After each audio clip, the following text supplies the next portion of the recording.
जो प्रैक्टिकल्स हैं उसमें वॉल्यूमेट्रिक एनालिसिस, ये मैंने कल डिस्कस किया था आप लोगों के साथ, पिछले वीडियो में डिस्कस किया था। ये 8 मार्क्स का है ये वॉल्यूमेट्रिक एनालिसिस। यहीं से हम अपनी बात को आज शुरू कर रहे हैं। 8 मार्क्स बड़ा नंबर है प्रैक्टिकल्स के लिए। ओके, सो जो टॉपिक है एक्चुअली वो है क्वांटिटेटिव एनालिसिस। क्या है बच्चों topic? Topic is actually quantitative analysis. इस क्वांटिटेटिव एनालिसिस को हम बातचीत करना चाह रहे हैं आपके साथ। क्वालिटी की जगह पहले हम क्वांटिटी से शुरू कर रहे हैं। सो क्वांटिटेटिव एनालिसिस में क्या होगा, ये हमारे सिलेबस में अगर हम बात करते हैं तो सिर्फ टाइट्रेशन दे रखा है, दैट इज वॉल्यूमेट्रिक एनालिसिस दे रखा है हमारे सिलेबस में, यानी कि 11th और 12th के सिलेबस में। एवेमेट्री भी हो सकता है। कौन सा वाला हो सकता है? That can be based on the weight. Gravimetry base भी हो सकता है, यही टाइट्रेशन क्वांटिटेटिव एनालिसिस जो होता है। इसके अलावा ग्रेविटी यानी कि वेट पर बेस हो सकता है। इसी में पीएच मीटर भी हो सकता है, पीएच बेस भी कर सकते हैं अपन। हमारे सिलेबस में जो कहानी दे रखी है ये पोटेंशियोमीट्री भी हो सकती है कहानी, लेकिन जो हमारे सिलेबस जो दे रखा है नहीं, हमारे सिलेबस में सिर्फ वॉल्यूमेट्रिक एनालिसिस दे रखा है बच्चा, दैट इज टाइट्रेशन। प्रैक्टिकल में दे रखा है और ये आईआईटी में और नीट में बड़े लेवल पर क्वेश्चन पूछे जाते हैं। इससे रिलेटेड क्या क्या कंसेप्ट्स हैं, बहुत बारीक बारीक से कंसेप्ट्स हैं प्रैक्टिकल लैब के, वो भी मैं डिस्कस करूंगा। और जो आईआईटी और नीट में क्वेश्चन बन सकते हैं प्रैक्टिकल से डायरेक्टली कनेक्टेड, वो भी मैं आपके साथ डिस्कस करने जा रहा हूं आज। सो वॉल्यूमेट्रिक एनालिसिस यानी कि जिसको अपन दूसरे शब्दों में टाइट्रेशन भी बोल रहे हैं, इसी की बातचीत हम डिस्कस करते हैं आपके साथ। टाइट्रेशन होता क्या है ये एक बार हम यहां पर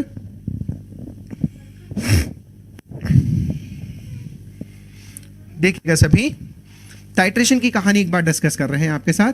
what is exactly titration? Titration एक ऐसा एक्सपेरिमेंटल मेथड है जिसमें ब्यूरेट और पिपेट, ध्यान से सुनते हैं, जिसमें ब्यूरेट और पिपेट की हेल्प से हम किसी अननोन सॉल्यूशन की कंसंट्रेशन का पता लगाना चाहते हैं। रिपीट करते हैं, टाइट्रेशन एक प्रोसेस हुआ जिसमें हम ब्यूरेट और पिपेट की हेल्प से एक अननोन सॉल्यूशन का कंसंट्रेशन निकालना चाहते हैं। Sir do we have titration in 12th? Yes, 12th में भी और 11th में भी। चलिए मैं बता देता हूं आपको क्या क्या है पहले इसमें। I will share with you. ये 11th का सिलेबस जिसमें क्या क्या दे रखा है ये आपको बता देता हूं। सबसे पहले आपको बताना होगा इस सिलेबस के अकॉर्डिंग, आपको सिलेबस में दे रखा है कि आपको वेइंग करना आना चाहिए, क्योंकि आजकल इलेक्ट्रॉनिक बैलेंस आ गए तो वेइंग कुछ भी नहीं है। एक वॉच ग्लास लेंगे, उसके ऊपर अपना सॉल्ट लेंगे, उसको वे कर लेंगे और सॉल्यूशन बना लेंगे। ऐसा वाला सॉल्यूशन प्रिपरेशन है हमारे। इसके अलावा preparation of standard solution of oxalic acid class 11 में दे रखा है। किस में दे रखा है? क्लास 11 में। लेकिन 12th क्लास में भी ये प्रिपरेशन है, फिर टाइट्रेशन की कहानी दे रखी है। 11th क्लास में ही एक और चीज दे रखी है, strength of given solution of NaOH by titrating against with standard solution of oxalic acid. तो पहले आपसे ऑक्सैलिक एसिड बनवाया और फिर उसकी टाइट्रेशन करवा रहे हैं। ये 11th का पार्ट था। Preparation of standard solution of sodium carbonate और फिर उसका स्ट्रेंथ पता लगाने का, ये 11th का क्राइटेरिया है हमारे पास। इसी में मैं आपसे बात कर रहा हूं 12th का। अब 12th में छोटा सा चेंज है। And what is the change in 12th class, वो देख लेते हैं। 12th में है डिटर्मिनेशन ऑफ, यही है कंसंट्रेशन या molarity of KMnO4 solution by titrating it against standard solution of. कौन कौन से standard solution of?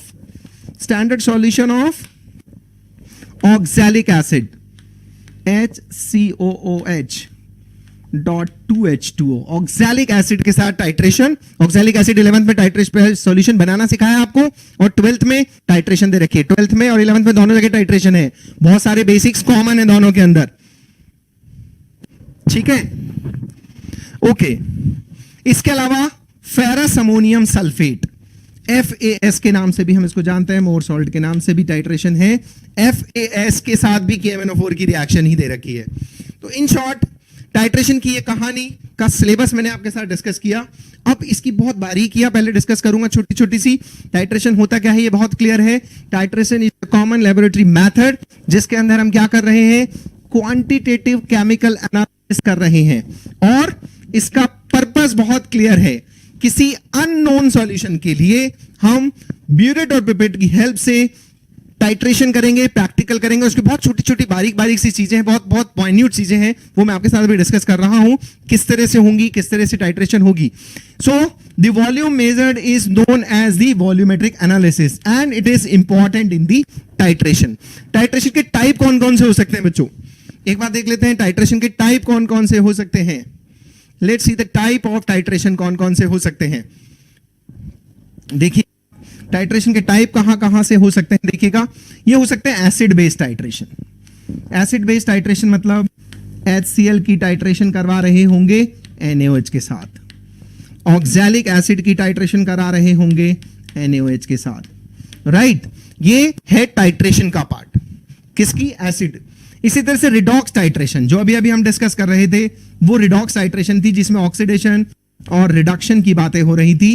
And that is KMnO4 का FAS के साथ या KMnO4 का ही ऑक्सीडेशन की टाइट्रेशन करा रहे हैं हम ऑक्सैलिक एसिड के साथ. ऐसे ही प्रेसिपिटेशन टाइट्रेशन और कॉम्प्लेक्सोमेट्रिक टाइट्रेशन है, लेकिन ये दोनों हमारे सिलेबस में नहीं, लेकिन टाइट्रेशन के टाइप जरूर हैं. प्रेसिपिटेशन में जो एंड प्रोडक्ट बन रहा होता है आपस में रिएक्शन के बाद, वो प्रेसिपिटेट की फॉर्मेट में आता है या कॉम्प्लेक्स की फॉर्म में आता है. इस तरह से ये स्टोरी है टाइट्रेशन की. लेकिन हमारे सिलेबस में क्या क्या है? हमारे सिलेबस में मेनली एसिड बेस्ड टाइट्रेशन है और साथ में जो सेकंड टाइट्रेशन दे रखी है वो है रिडॉक्स टाइट्रेशन. एंड अगर मैं बहुत ज्यादा स्ट्रेस करना चाहूं तो ध्यान रखना है, हमारे सिलेबस में मेनली 12th क्लास में रिडॉक्स टाइट्रेशन है. ठीक है, और 11th में एसिड बेस्ड टाइट्रेशन भी है, लेकिन बेस 11th में ही तैयार होता है. दोनों के बेसिक आइडियाज जो है वो मैं आपके साथ शेयर करता हूं. ध्यान से सुन लेते हैं एक बहुत छोटी सी बात. एंड ब्यूरेट में जनरली जो सब्सटेंस लेते हैं उसे हम टाइट्रेंट कहते हैं. क्या कहते हैं? ब्यूरेट में जो लिया जाता है उसे हम टाइट्रेंट कहते हैं. क्या कहते हैं बेटा? उसे हम टाइट्रेंट कहते हैं. राइट. और फ्लास्क में क्या क्या लेते हैं हम? फ्लास्क में लेते हैं इंडिकेटर, साथ में लिया जाता है टाइटर. जनरली दो सॉल्यूशन होते हैं. आपको गिवन जो सॉल्यूशन होंगे वो दो फॉर्मेट में होंगे. एक सॉल्यूशन होगा जो कि नोन सॉल्यूशन होगा, कंसंट्रेशन नोन होगी एक की, और एक जो सॉल्यूशन होगा उसकी कंसंट्रेशन अननोन होगी. हमें जो दो सॉल्यूशन गिवन होंगे, नोन और अननोन होंगे. जो नोन कंसंट्रेशन का सॉल्यूशन होता है वो 11th क्लास में प्रिपरेशन दे रखी है उसकी, तो वो हम खुद ही बनाएंगे उसको. राइट. दोबारा सुन लेते हैं. दो गिवन होंगे A और B, उसमें से एक की कंसंट्रेशन गिवन होगी और एक की कंसंट्रेशन गिवन नहीं होगी. जिसकी कंसंट्रेशन गिवन होती है, जनरली जिसकी कंसंट्रेशन गिवन होती है, वो हम लेते हैं यहां पर ब्यूरेट में, और जो अननोन कंसंट्रेशन वाला होता है उसकी पिपेट आउट करते हैं. अब ये पिपेट आउट कैसे होता है, टाइट्रेशन होती कैसे है, इंडिकेटर क्या होता है, एंड पॉइंट क्या होता है, बहुत सारे पॉइंट्स यहां पर है. ये मैं आपके साथ पहले पॉइंट्स लिख रहा हूं कौन कौन से हमें पढ़ने चाहिए. What points do we need to study first, मैं वो एक बार आपके साथ डिस्कस कर रहा हूं. देख लीजिए बच्चा, सभी बच्चे ध्यान से सुनिएगा. कुछ टर्म्स हैं. पहली टर्म्स है टाइट्रेशन. इन सभी टर्म को मैं आपके साथ अब डिस्कस करने वाला हूं नेक्स्ट 5 मिनट्स में. टाइट्रेशन क्या होता है, टर्म आपने सुनी होगी. एक बहुत इंपॉर्टेंट टर्म है law of equivalence. Law of equivalence. देखिएगा, जब हम छोटी क्लास में थे, जब हमारे स्कूल में हम पढ़ा करते थे, तब क्या हुआ था, अचानक से हमें एक दिन बोला गया कि प्रैक्टिकल में लैब में जाएंगे. तो हमें बड़ी खुशी हुई कि आप लैब में जा रहे हैं. हम लैब में पहुंचे, लैब में गए और हमें ब्यूरेट और पिपेट पकड़ा दी गई और बोला टाइट्रेशन करो. अब बड़ी प्रॉब्लम ये थी कि हमें टाइट्रेशन का मतलब नहीं समझ में आ रहा था. हमें ये नहीं पता था करना क्या है, कितना डालना है, कौन सी चीज डालनी है. वो एक कहीं ना कहीं लैकिंग रह जाती है. जो थ्योरेटिकल जो पार्ट है, जो थ्योरेटिकल पार्ट है, उसको बड़ा जरूरी होता है कनेक्ट करना. श्रेय मित्तल जो है वो बहुत पुरानी वाली बात पूछ रहे हैं. स्पेरिंगली का मतलब मैंने पहले भी बताया था. स्पेरिंगली मतलब बहुत पार्टली, कम घुलना. हाईली सॉल्युबल, लेस सॉल्युबल और स्पेरिंगली सॉल्युबल. श्रेय, क्वेश्चन का आंसर मिल रहा होगा. चलिए वापस. टाइट्रेशन, लॉ ऑफ इक्विवेलेंस हमें आना चाहिए. हमें इस कंसेप्ट के लिए, टाइट्रेशन के लिए बहुत बहुत जरूरी है नॉर्मेलिटी और मोलैरिटी में डिफरेंस क्लियर होना चाहिए. वेरी वेरी क्लियर, बड़ा इंपॉर्टेंट रहेगा. इसके अलावा हमें एक और टर्म आनी चाहिए, एंड पॉइंट. क्या आना चाहिए? And point. और एक और इसी से रिलेटेड टर्म इक्विवेलेंट पॉइंट, कौन सा पॉइंट है? Equivalent point. And very very important is indicator, right. इसके अलावा ये टर्म्स भी आनी चाहिए आपको. Blank titration. ब्लैंक टाइट्रेशन आप में से किस किसने सुनी है? अगर आपको पता है किसी को what is blank titration, please write down the definition. Blank titration क्या होती है? आप किसी को पता है तो लिखिएगा, आइडिया बताइएगा. क्यों होती है ब्लैंक टाइट्रेशन, कैसे होती है, ये मैं डिस्कस कर रहा हूं आपसे. अगर आप में से किसी को पता है तो प्लीज लिखिए कमेंट बॉक्स में, मैं देखता हूं. इफ यू नो दिस, बताइए ब्लैंक टाइट्रेशन, बताइए what is blank titration. Yes sir, नहीं, लिख दीजिए व्हाट इज ब्लैंक टाइट्रेशन, एक लाइन में बताइए. ओके, एक ब्लैंक टाइट्रेशन है. इसी में इक्विवेलेंट पॉइंट के अलावा एक रिंसिंग भी होती है, एक term. What is rinsing, what is blank titration, and point क्या होता है, इक्विवेलेंट पॉइंट क्या होता है, ये सारी कहानी हम आपके साथ अब डिस्कस कर रहे हैं. ध्यान से सुनिएगा, बहुत इंटरेस्टिंग बातचीत मैं आपके साथ कर रहा हूं. सबसे पहले बात कर रहा हूं मैं लॉ ऑफ इक्विवेलेंस. बहुत इजी बात है, देखिएगा, ध्यान से सुनिएगा सभी बच्चे. लॉ ऑफ इक्विवेलेंस क्या कहता है, सबसे इंपॉर्टेंट कहानी है. लॉ ऑफ इक्विवेलेंस क्या बता रहा है हमें, सभी बच्चे ध्यान से सुनते हैं. लॉ ऑफ इक्विवेलेंस की जरूरत क्या पड़ रही है. देखिए, बहुत बेसिक सी कहानी से शुरू कर रहा हूं मैं मेरी बात को. एंड द लॉ सेज, सबसे पहली कहानी, ये हमारे पास एक बेसिक आइडिया ले लेते हैं सबसे पहले. कल हम कोशिश करेंगे आपको ब्यूरेट और पिपेट लाइव आपके सामने लेके आने की, और हम आपके साथ डिस्कस करेंगे. श्रेय मित्तल ने गूगल सर्च करके बहुत अच्छा से बताया, blank titration is titration without an analytic being present, only the solvent used in the analytic solution. Very good, बहुत एक्टिवली पार्टिसिपेट कर रहे हैं. Blank titration is titration without an analytic being present. Very good, very good. Satyam Paswan ने बोला है Google से छापा है. चलो, छापा तो है, प्राउड ऑफ यू. कोई बात नहीं, बहुत अच्छा है, आप कम से कम एक्टिवली पार्टिसिपेट कर रहे हैं. हाँ, कैसे आप बिना लैब जाए करेंगे, ओ लैब में करेंगे. कैसे करेंगे ओ लैब में प्रैक्टिकल, मैं एक वीडियो शेयर कर चुका हूं आपके साथ. मैं डिस्क्रिप्शन बॉक्स में भी उसका लिंक भेजूंगा ओ लैब वाले का. साथ में मैं आपको लाइव भी करके दिखाऊंगा आप सभी के साथ आगे आने वाले दिनों में किस तरह से हो सकता है, राइट. अभी नहीं, मैं आपको डिस्क्रिप्शन बॉक्स में डाल के दूंगा, वो चिंता मत कीजिएगा आप उसी का. ओके, सो ये हमारे पास एक ब्यूरेट हमने ली है जिसमें हम सॉल्यूशन फिल करते हैं, और एक होती है पिपेट, ऐसे सांप के बीन जैसी छोटी सी ये कहानी, इसको हम पिपेट कहते हैं. ध्यान से सुनना, बहुत अच्छी सी बातें बता रहा हूं, 2-3 बातें बहुत अच्छी सी यहां पे आपके साथ शेयर करूंगा. इसमें भी एक मार्क लगा रहता है यहां पर, देखिएगा. ये हो गई ब्यूरेट हमारी, और ये हो गई पिपेट. ये हो गया हमारा कोनिकल फ्लास्क. मैं लॉ ऑफ इक्विवेलेंस पे आ रहा हूं बच्चों, ध्यान से सुनिएगा. पूरा टाइट्रेशन की कहानी नेक्स्ट 3 मिनट्स में आपको क्लियर होने वाली है. लेकिन उसमें क्या क्या सावधानियां रखनी है, क्या क्या ट्रिक्स होती है, कहां कहां अटक जाते हैं, कहां गलती करते हैं, ये भी मैं आपके साथ शेयर करूंगा. ओके, सो ये हो गई पिपेट, ये हो गई ब्यूरेट, ये हो गया हमारा टाइट्रेशन फ्लास्क. ध्यान से सुनते हैं. अब होता क्या है इस कहानी में, ये let us see. This is very interesting. हमें एक सॉल्यूशन, जैसा मैं आपके सामने पहले भी ले चुका हूं, 2 सॉल्यूशंस हैं, उनमें से किसी एक की कंसंट्रेशन नोन है, राइट. एक की कंसंट्रेशन नोन है, इसको मैं ए बोलता हूं, इसको बी बोलता हूं. मान लेते हैं इसकी कंसंट्रेशन m1 है एंड इट इज नोन. यह आपको पता है, ये अपन मान लेते हैं, this is known to you, right. B है, इसकी कंसंट्रेशन कैसी है, that need to be identified, determine. हमारा क्वेश्चन था. M2 हमें निकालना है, M1 गिवन है. ध्यान से सुनते हैं सभी बच्चे. इसमें से हम ये मान लेते हैं 20 ml का एक हमारे पास पिपेट है, एंड ये 50 ml मैक्सिमम कैपेसिटी की ब्यूरेट है, राइट. अब जिसकी कंसंट्रेशन नोन है, किसकी कंसंट्रेशन नोन है, बी की कंसंट्रेशन नोन है. इस बी की कंसंट्रेशन जिसकी नोन है, उसको हमने इसमें डाल दिया, और with the help of pipette, with the help of pipette हमने ये वाला सॉल्यूशन भी निकाल लिया.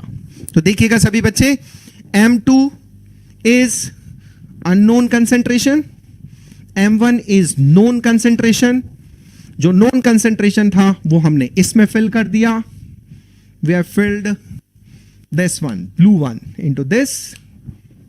ये भर दिया हमने यहां पर, और जो अननोन कंसंट्रेशन थी हमारी, वो हमने ले लिया इस जगह पर. कोई दिक्कत? कितनी निकली? फिक्स वॉल्यूम लिया है, 20 ml, 10 ml. जनरली 20 ml देते हैं. आपकी लैब में अगर 10 ml का हो तो ले सकते हैं.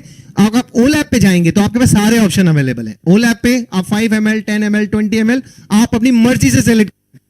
ओलैप पे काम कैसे करेंगे वो मैं पहले बता चुका हूं, डिस्क्रिप्शन बॉक्स में एक लिंक है, उसको आप ले सकते हैं। फाइनल से will be of your teacher, school teacher जैसा कह रहे हैं हमें वैसा ही करना है, उनके अकॉर्डिंग करना है, क्योंकि वो ज्यादा बेटर जानते हैं प्रैक्टिकल्स को लैब में किस तरह से कराना है फाइनल एग्जाम के टाइम पे, लेकिन हम ट्रिक्स जरूर आपके साथ शेयर कर रहे हैं। ओके, सो यहां पे हमने V2 ले लिया, हमने यहां पर V2 वॉल्यूम ले लिया, कितना है वो फिक्स है, V2 वॉल्यूम फिक्स है, दैट इज 20 ml ले लिया है। ध्यान से सुनिएगा सभी बच्चे, यहां पे 20 ml ले लिया अपन ने, और यहां से ये बीकर उठाया जाएगा और इस बीकर को उठाकर यहां पर टाइट्रेशन के लिए काम में लेंगे, लेकिन बिफोर दैट हमें इसमें एक इंडिकेटर भी मिलाना पड़ेगा। इंडिकेटर हमने छोटी क्लास में 10th में भी पढ़ लिया था। इंडिकेटर क्या क्या पढ़ा था हमने, याद दिलाते हैं, कुछ ऐसा सुना था, फिनोफ्थलीन, मिथाइल ऑरेंज, वो इंडिकेटर्स यूज करते थे जो एंड पॉइंट बताते थे, यानी कि रिएक्शन कब खत्म होगी वो पता लगाना और इक्विवेलेंट पॉइंट पता लगाना। ये सारी चीजें हम एक साथ कनेक्ट कर रहा हूं, ध्यान से सुनिए क्या किया हमने। सबसे पहले हमने पिपेट आउट किया, ठीक है, पिपेट आउट किया हमने। पिपेट आउट करने के बाद इंडिकेटर अगर रिक्वायरमेंट है, दो तरह की टाइट्रेशन है, 12th क्लास में हमारी सारी टाइट्रेशन KMnO4 की है, क्योंकि वो KMnO4 की टाइट्रेशन है तो वो सेल्फ इंडिकेटर है, वो खुद पहले पिंक कलर का होता है और रिएक्शन के बाद वो कलरलेस हो जाता है। तो उस कंडीशन में हमें जरूरत ही नहीं है, उस सिचुएशन में वी डोंट नीड इंडिकेटर, क्योंकि वो सेल्फ इंडिकेटर है। लेकिन जैसे मान लीजिए HCl और NaOH की रिएक्शन हो रही है, in that case we need indicator. अभी मैं इंडिकेटर बताऊंगा, इंडिकेटर्स कौन कौन से हैं। There are many indicators including the phenolphthalein. कौन सा इंडिकेटर लिया है, फिनोफ्थलीन, जो किससे चेंज होता है, फ्रॉम कलरलेस टू पिंक। ये हमें पता है एसिडिक मीडियम में it is colourless, in acidic medium and in basic medium it turns out to be pink. इसी तरह से मिथाइल ऑरेंज एक बहुत अच्छा इंडिकेटर है, ठीक है। मिथाइल ऑरेंज को मौसा जी से याद कर लेते हैं। मिथाइल ऑरेंज स्ट्रॉन्ग एसिड की टाइट्रेशन में काम में आता है। क्या याद करना है, मौसा जी को याद करना है, MOSA, methyl orange for strong acids. ऐसे ही फिनोफ्थलीन के साथ शॉर्टकट याद करना है, PSB, phenolphthalein is used for strong base. और अगर मॉडरेट कहानी है तो फिर हमें मिथाइल रेड यूज करना है। मिथाइल रेड में कहां से कहां चेंज होता है, रेड ऑरेंज टू येलो में चेंज आता है। और ब्रोमोथायमोल ब्लू है, ये थियोरेटिकली तो क्वेश्चन आ जाता है, प्रैक्टिकल्स में हमारे सिलेबस के अकॉर्डिंग इनकी जरूरत नहीं है, पर IIT और नीट में क्वेश्चन पूछ लिए जाते हैं कौन सी टाइट्रेशन में कौन से इंडिकेटर काम में आते हैं, दे कैन बी आस्क। तो आपको जरूर से ध्यान रखना है उन सिचुएशन के लिए। मैं वापस यहां पहुंच जाता हूं आपके पास, लॉ ऑफ इक्विवेलेंस।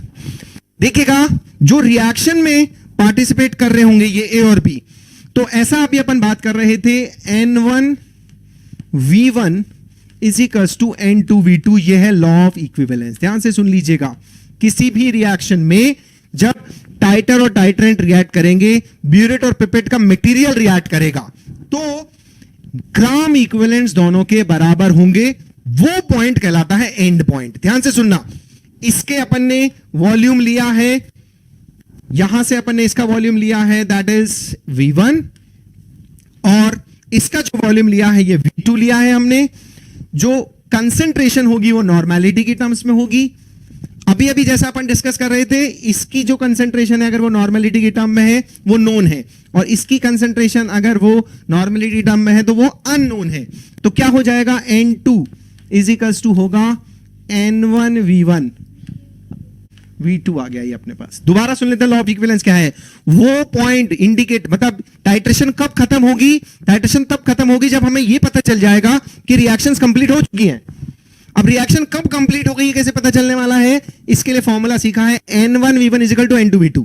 क्वेश्चन दिमाग में आना चाहिए, N1V1 is equal to N2V2 कहां से आया।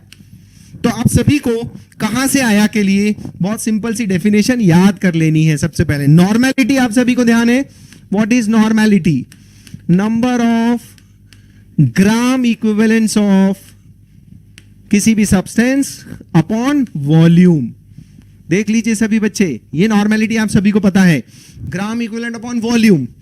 तो नंबर ऑफ ग्राम इक्विवेलेंट्स, देखिएगा सभी, नंबर ऑफ ग्राम इक्विवेलेंट्स हो जाएगा नॉर्मेलिटी इनटू वॉल्यूम। तो एक सब्सटेंस का ग्राम इक्विवेलेंट, जो इसके सब्सटेंस लिए आपने, और जो इसके सब्सटेंस लिए हैं वो दोनों जिस जगह पे बराबर होंगे, जिस पॉइंट पर N1V1 बराबर होगा, वो पॉइंट कहलाएगा बच्चा। आप जब ब्यूरेट से इंसर्ट कर रहे हैं, इसमें डाल रहे हैं जिस सिचुएशन में, तो कब तक इसमें ड्रॉप डालते रहेंगे? आंसर है जब तक N1V1 में बराबर हो जाए तब तक नहीं, उसके अलावा एक ड्रॉप एक्स्ट्रा और डलती है। कहां से?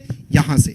ये जो दिख रहा है यहां पे हम टाइट्रेशन फ्लास्क रखेंगे और यहां पर एक ड्रॉप एक्स्ट्रा डलेगी N1V1 के बाद। ध्यान से सुनिएगा, क्योंकि इंडिकेटर काम कब करेगा? इंडिकेटर काम तब करेगा जब रिएक्शन कंप्लीशन का सिग्नल आ जाएगा। यहां पर N1V1 बराबर आए हैं N2V2 के, वो इक्विवेलेंट पॉइंट है, और जहां इंडिकेटर वर्क करेगा वो एंड पॉइंट है। देख लीजिए फिर से, एंड पॉइंट कब होगा? बाद में आएगा। पहले कौन आएगा? एंड पॉइंट सेकेंड नंबर पे आएगा। फर्स्ट नंबर पे कौन आएगा? Equivalent point second first point पे आएगा। इक्विवेलेंट पॉइंट पे N1V1 is equals to N2V2 होगा। जब ये बराबर हो जाएंगे तब जाके एक ड्रॉप एक्स्ट्रा डलेगी, उसके बाद एंड पॉइंट आएगा। तो क्वेश्चन पूछा जाता है इंडिकेटर कहां काम करेगा? एंड पॉइंट पे या इक्विवेलेंट पॉइंट पे? तो आंसर इज इंडिकेटर कब काम करने वाला है? That is at end point, जब आपको टाइट्रेशन खत्म कर देनी है। कंफ्यूजन फिर से खत्म करते हैं। Equivalent point N1V1 equal to N2V2 होगा, और एंड पॉइंट जब इंडिकेटर अपना रंग दिखाएगा, जब वहां पे शो करेगा, उस पॉइंट को अपन बोलेंगे and point. So and point और इक्विवेलेंट पॉइंट में डिफरेंस सबको समझ में आया है? थोड़ा सा लॉ ऑफ इक्विवेलेंस हो गया, N1V1 is equal to N2V2। यहां तक भी कोई डाउट नहीं होना चाहिए हम सीसी को भी। Okay, any doubt? So law of equivalence और एंड पॉइंट और इक्विवेलेंट पॉइंट समझ में आ गया है। इंडिकेटर वो सब्सटेंस हो गए जो हमें ये शो करते हैं, वो बात बताते हैं कि रिएक्शन कब कंप्लीट हो रही है। हमारे सिलेबस में KMnO4 की टाइट्रेशन दे रखी है, वो 100% वही टाइट्रेशन है जो सेल्फ इंडिकेटर वाली, उसमें इंडिकेटर की हमें जरूरत नहीं है। And point versus equivalent point clear है सभी को? जब ब्यूरेट और पिपेट में हम मटेरियल डाल रहे थे, जैसा कि अभी अपन डिस्कस कर रहे थे, इसमें जो इंसर्ट कर रहे थे, तो प्रॉब्लम ये आती है कि जब ब्यूरेट गंदी हो, पिपेट गंदी हो, तो धुलेगी किससे? How to wash it? Answer by water. जब आप उसको पानी से धोएंगे, पानी निकाल देंगे, तो कुछ हिस्सा, कुछ ड्रॉपलेट्स ब्यूरेट में पानी की ड्रॉपलेट्स लगी रह जाएंगी। Very true, right? ऐसे ही पिपेट आउट जब आप कर रहे होंगे, कैसे करते हैं पिपेट आउट, ये भी अपन डिस्कस करेंगे। पिपेट आउट जब आप कर रहे होंगे तो पिपेट पानी से करके देखेंगे, पिपेट आउट करके, तो फिर कुछ रह जाएगी। तो पानी की जो ड्रॉप्स हैं वो आपकी टाइट्रेशन की वैल्यूज को खराब कर देंगी, आपके इक्विवेलेंट पॉइंट को और एंड पॉइंट को डिस्टर्ब कर देंगी वो वाटर की एक्स्ट्रा ड्रॉपलेट्स। तो क्या किया जाता है? एक नॉर्मल जो ब्यूरेट अपन ने ले रखी है, सबसे पहले पानी से उसको धो देते हैं, और उसके बाद, बहुत इंपॉर्टेंटली, उसके बाद उसमें हम डालते हैं जो A या B, जो भी हमने, जो हमें गिवन सब्सटेंस है, उसको इसमें इंसर्ट करेंगे। और ऐसे ही जो हमारा टाइट्रेशन फ्लास्क है, उसमें B या A, जो भी सब्सटेंस जिसकी भी कंसंट्रेशन अननोन है, वो यहां ले ली जाएगी। पिपेट्स के थ्रू ही किया होगा ये वाला भी हमने काम। ध्यान से सुनते हैं, बहुत इजी बात है। बहुत सारी ट्रिक्स हैं इसमें, बहुत सारी गड़बड़ होती है जिन बच्चों ने प्रैक्टिस किए हैं। बबल्स रह जाते हैं इसमें, यहां पर, या पिपेट आउट में भी कुछ बबल्स रह जाते हैं। इन सबकी ट्रिक मैं आपको कल सिखाने वाला हूं। अभी सिर्फ ब्लैंक टाइट्रेशन की बात कर रहा हूं।